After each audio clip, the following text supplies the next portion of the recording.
Welcome to one of the internet's most popular news podcasts with your host, Kurt Kelly. What should President Trump have done before he did what he did? Shouldn't have done anything he did. Well, starting back obviously from 2017. Instead of being a retarded businessman, you're not even a businessman, a retarded businessman, and shutting down the global pandemic response team because you needed their $800-some million a year budget for your wall. You should not have done that. You know, he went through the entire campaign. Our military's our military is decimated. It's totally destroyed and needs to be rebuilt. He's so ignorant that he doesn't understand microbiology and something that 1/1000th your size can wipe you the fuck out. So he doesn't understand that the CDC is part of our defense system. And the Global Pandemic Response Team was literally the Special Forces team for germs. So that's number one. Number two, he should have listened 100% to his national security advisors by December 20th when they started briefing him on it. Instead of either being an ostrich and saying, I don't see any danger coming, head in sand, or he could have been a real leader and say, okay, talk to me about this.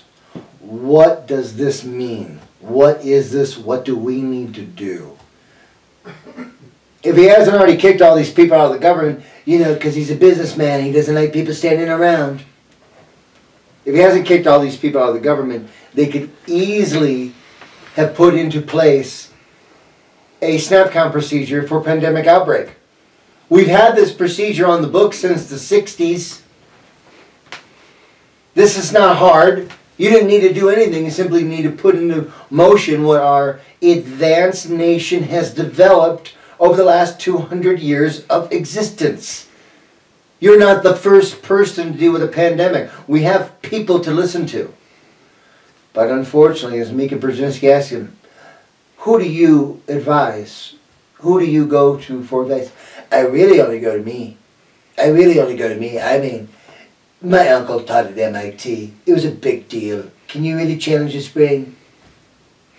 What do you think on what he's doing with the governors in letting governors make individual actions for a whole nation because he's too weak to do it from the top? And then specifically, what he's doing to the governor and the state of Michigan and the people of Michigan because he doesn't like their attitude.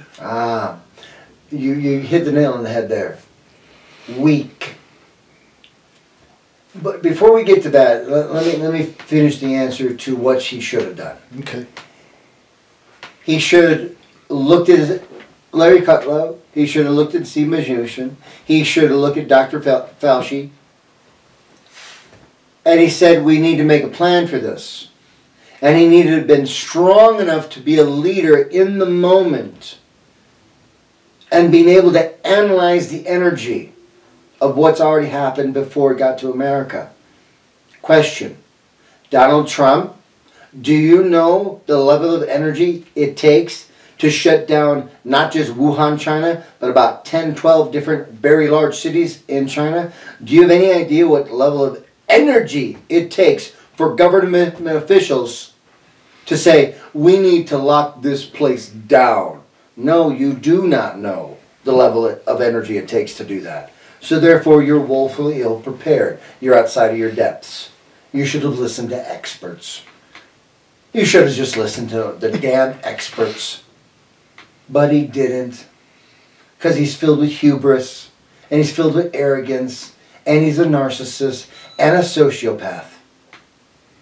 He's incapable of being able to be advised by people unless it has something to do with benefiting him. Me, I. He is the antithesis. No, I'm sorry. The opposite of the antithesis. He is the pinnacle of a 5-year-old boy, the 5-year-old firstborn boy. Everything mine. Mine. So if it doesn't benefit him, he won't do it. So getting on to his lack of leadership, his weakness of what he's doing to the governors. I don't know. I'm giving these people all kinds of help, but I don't like their tone on the way back. They gotta watch their tone. What the fuck is this? You think this is a sewing circle and somebody got in a freaking argument? We're in the middle of a global pandemic. A lot to your doing. Not 100%. You didn't cause it, Trump, but your lack of ability to act like a real leader in the weakness of your leadership caused it to be 10 times worse than it is. So these governors who are doing probably the very best they can, they're talking to their CDCs and their health workers. They're getting advice from professionals. But a governor can only do so much. A governor doesn't have the power of the purse. The power of the same purse, but not the federal purse. The governor can't reposition allotments of supplies from the federal stockpile. Governor can't do that. You need strong leadership at the top. They don't have it. Not only not strong leadership at the top, a nasty narcissist that if you don't kiss my ring in the right way, you aren't going to get the help you need. And then, when the governors are telling him what we're going to need, Trump seems to think that they're pulling these numbers out of their ass. No, they're not. They've sat down with their public health experts. They've sat down with their ecologists. They said, run me the numbers. Then they look at models. If we do this, sir, we'll get hopefully this trajectory. You mean they're looking and listening to scientists? Sad, but experts. True. Sad, but true. They really should only be There listening. are experts. Yeah. Wow. They should really only be listening to, the pastor of the First Baptist Church on 2nd Street. Yeah. He should tell you what to do. Pray on it, children. This virus doesn't care who you pray to. No virus cares who you pray to. Newsflash. This virus is stronger than your God. Mock me now, quote me later. Mock me now, quote me later. But he did nothing right. I really don't think he's doing anything to the level he needs to be doing correct right now. Because sooner or later, it's my opinion that this is going to go on so long that sooner or later the whole country is going to have to go on complete lockdown like China did, North Korea did to solve this. That's the only way to stop it. And none of these right-wing crazies have the guts, the leadership, or the ability to really do what's necessary. We've got Republicans in Colorado right now. Sign a letter to rebuke his stay-at-home order. Governor Polis. Say what you want about Governor Polis, but he's doing the right thing. He's doing the right thing. And you only care about dollars and cents. You care about as much as dollars and cents as Donald Trump does, and the Lieutenant Governor of Texas. Ogling our grandparents. They've already become the greatest generation because of their efforts in World War II and kicking the shit out of the Nazis. But hey! They got to give more. We know that they're good for it because they killed the Nazis. So now they should throw themselves in the volcano to sacrifice what's left of their lives to save the rich man's economy. Wow. Wow. And the Republicans, there's more than just him. But now there's several of them jumping onto that philosophy. But the devil's advocate of that is it's your economy too. Yes, for you're crumbs. correct. For your crumbs, for your slave labor, for me exactly. Do you think I wanted to be at work with a petri dish of 300 people per shift while I've got a 70-year-old father, or 70-year-old, sorry, didn't mean to age you, 70-year-old father that takes too many pills and too many shots a day to stay alive? Why'd I have to go to work? For my pathetic ransom check. That's why I had to go to work. I had to go there for my pathetic ransom check. Every day, re-dipping into the public. Not knowing where those people have been to bring the disease to work, and now I'm dipping into that petri dish and I'm bringing that petri dish home. I felt so lovely about that. Why did your dad die? Because I needed my paycheck. America. Wow, what a sad state of affairs. What he could have done, what he should have done, economically speaking, the $3 trillion hairs, that's a lot of Barbies, that he's already pumped into the Wall Street to buy back troubled assets or stock buybacks to prop up your economy.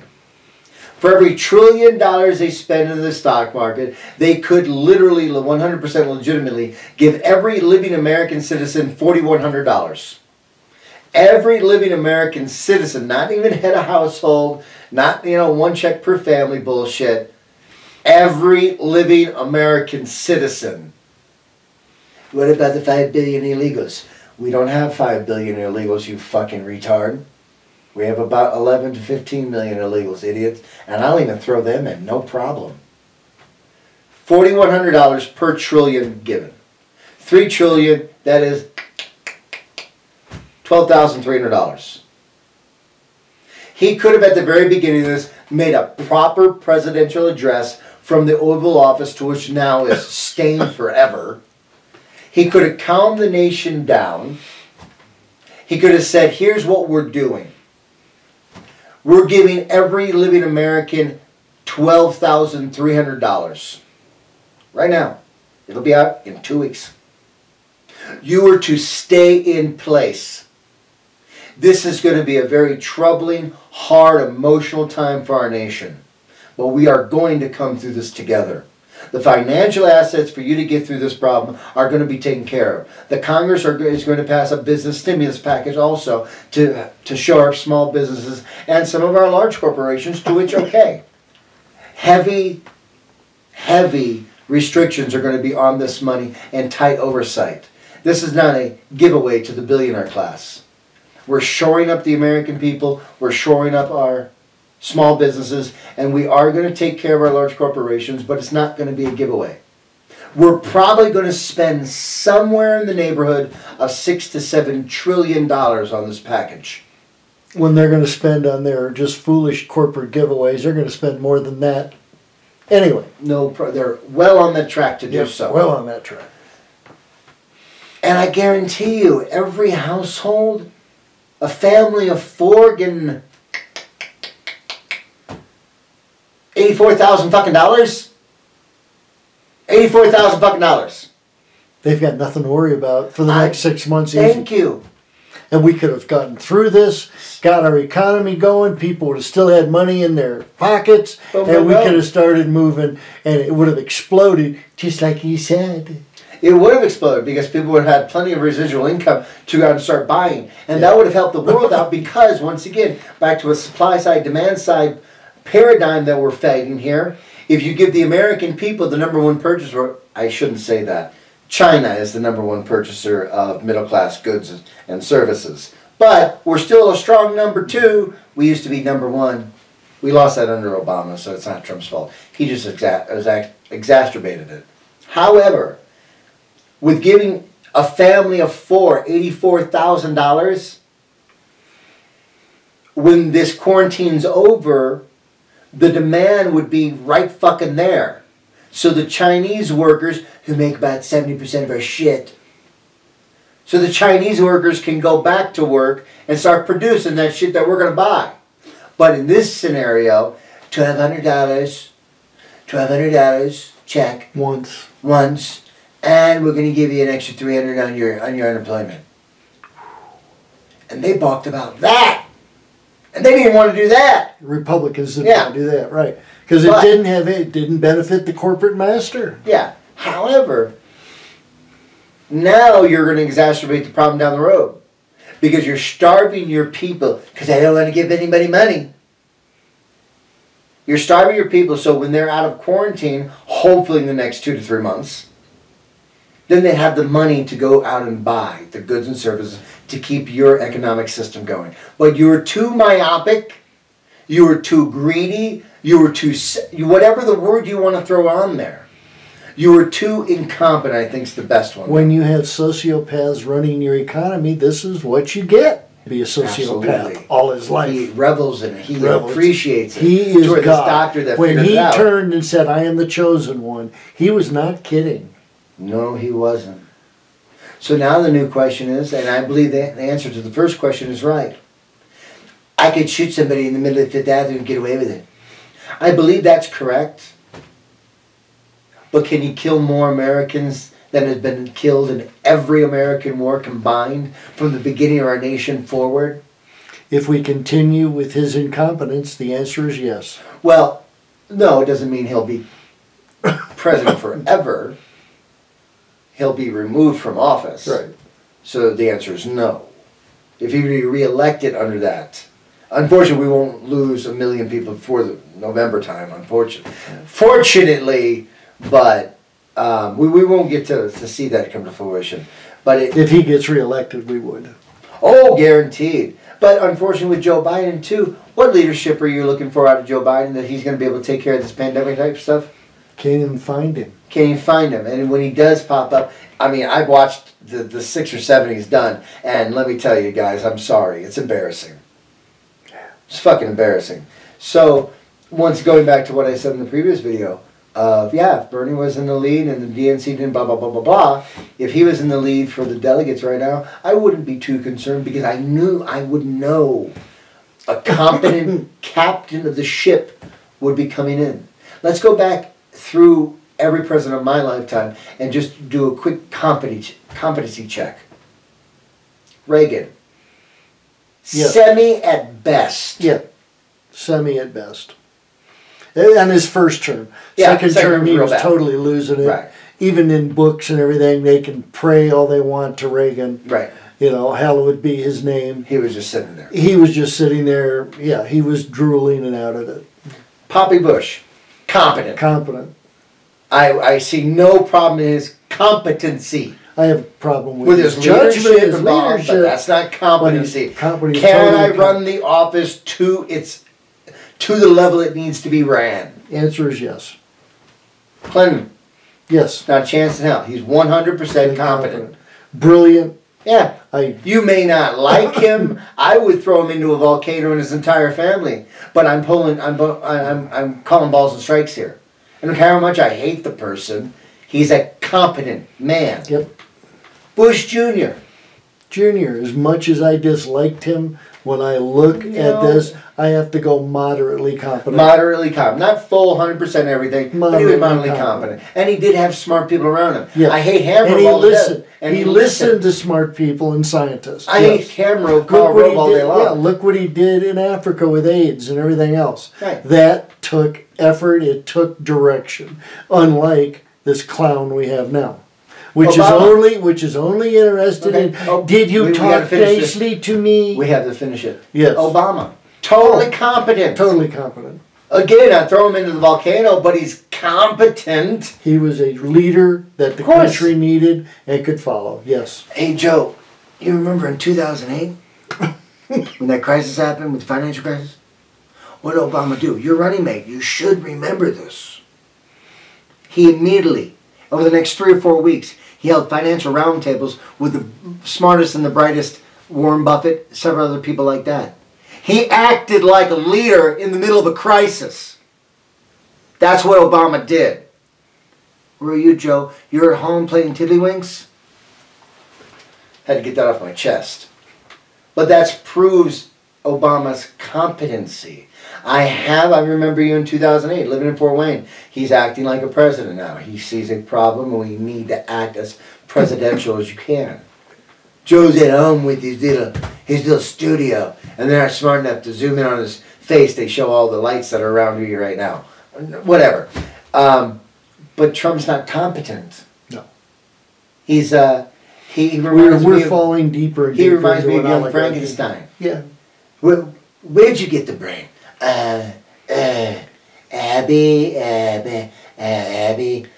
Normal. Yes, Abby Normal. Really, Igor, you got me the Abby Normal brain. And I'm not, you know what? And it's hard because my entire life, hate him or love him, but he's still the president, and we're raised to respect that. Maybe not the man, but the office. But when you shit on it so much, your leadership style is semi-lucid at best. At best. You're not a medical doctor, but you still keep on trying to do doctor stuff. People are dying because of your advice. And who do you put in charge of the COVID-19 pandemic response team? after he fired the first ones that had been running this shit for a long time, after he did that. The real scientist. The real scientist. Mike fucking Pence. Mike fucking Pence. A total sycophant. I was living in Indiana in the 2000s. You were too.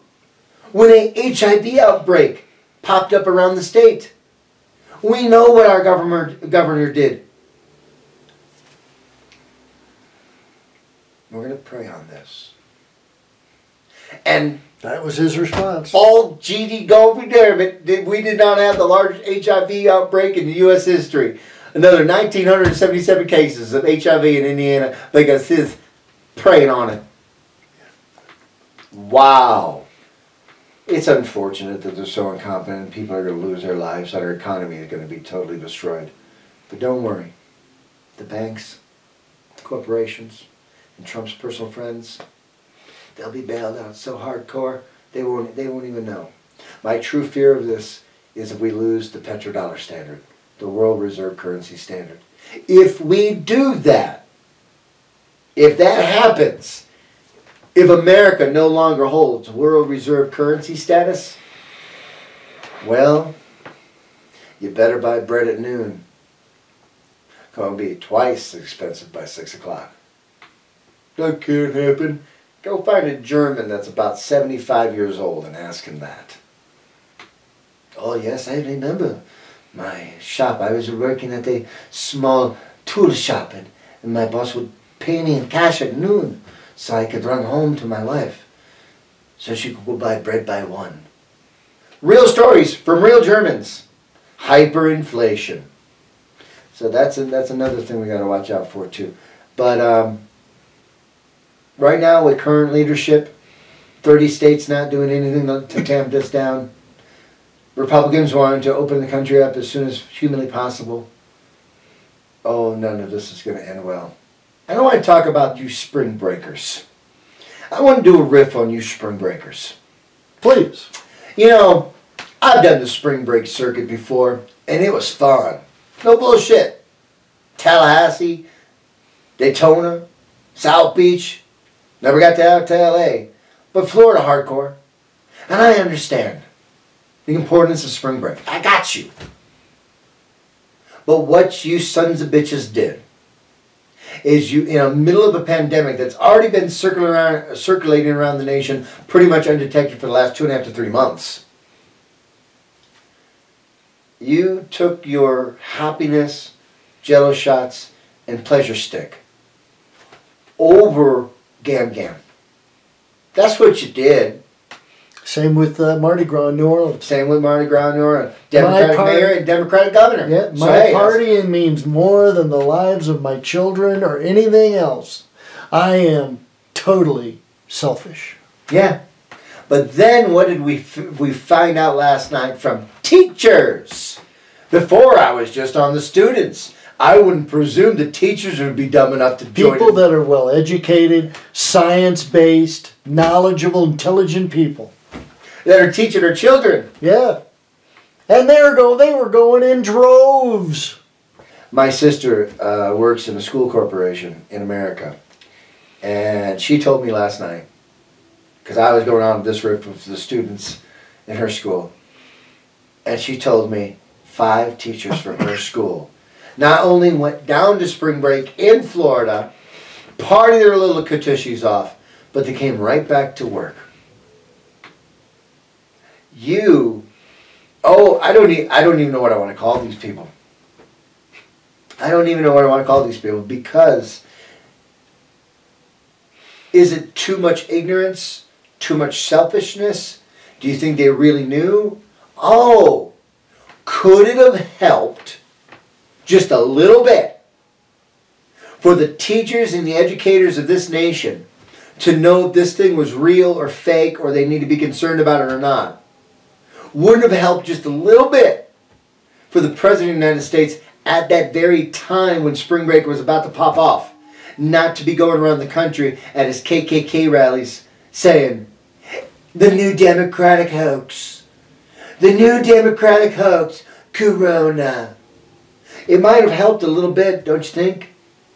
See, Donnie, I understand you don't know what the bully pulpit is. I know. But the bully pulpit is something you own. And every president, at least since World War II, has truly owned it. They know the power of that thing. They can use it for good.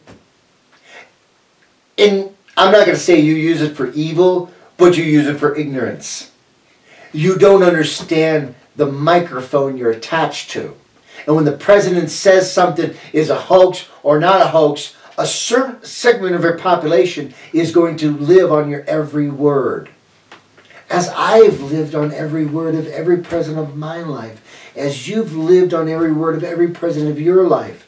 And you may not have respected the president, but you were coming from the presidency. Therefore, even if you hated the president, Nixon, Reagan, whomever, you still had to pay some attention. Am I wrong? No. But nowadays, the intelligent folks, the one that says that, well, he's a compulsive liar, so I might want to take what he says with a huge grain of salt. We're fine. We're not going back to delusion. We didn't drink too much Kool-Aid. So we'll be fine when he calls a contagious virus a hoax. We know he's lying. Unfortunately, in America, there's too many people that still hang on his word and believe his word. And that's where we're in. We're in a paradox of news right now. And in future episodes, we will be discussing that in depth. Yeah. But for right now, thank you so much, Kurt. Another great piece of information. Stay safe out there. Keep your ass at home. Keep your ass at home! Thank you. Keep your ass at home.